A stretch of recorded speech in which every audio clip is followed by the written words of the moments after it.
You guys are going to love this. The simple addition of jelly transforms my creamy Arabian milk pudding into a refreshing fruity flavour, keeping it light and creamy in texture.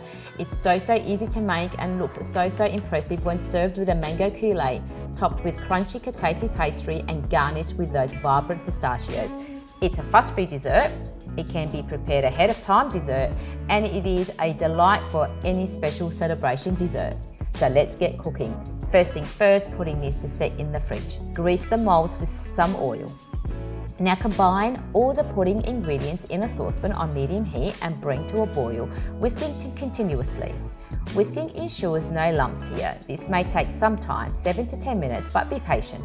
Once it boils and the mixture thickens slightly, remove the pan from the heat and stir in the rose water.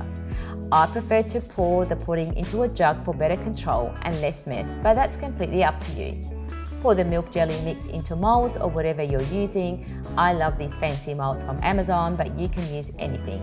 You can set in individual fancy or simple moulds, a large jelly mould, or even donut molds, or some glasses from home are also a great idea.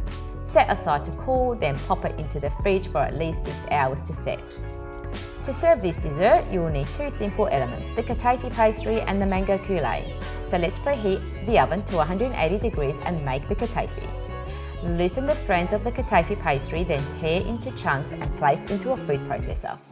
Process to shorten the length of the strands, and this ensures the pastry does not clump together as well. I do this straight into the baking dish to save dishes.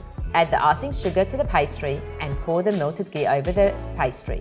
That ghee is flavour. Mix through and make sure all the strands are coated well with the ghee.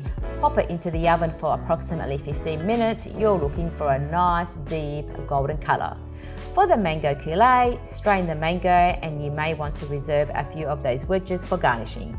Add the icing sugar and the rose water and blend until you get a thick puree.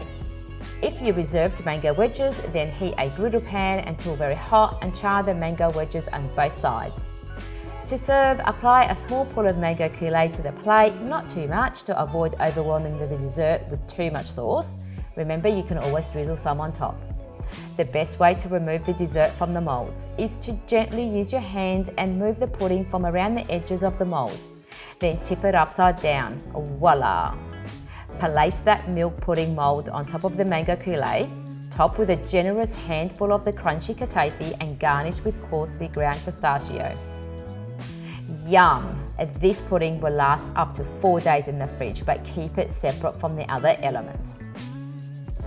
Sahtan, enjoy in good health.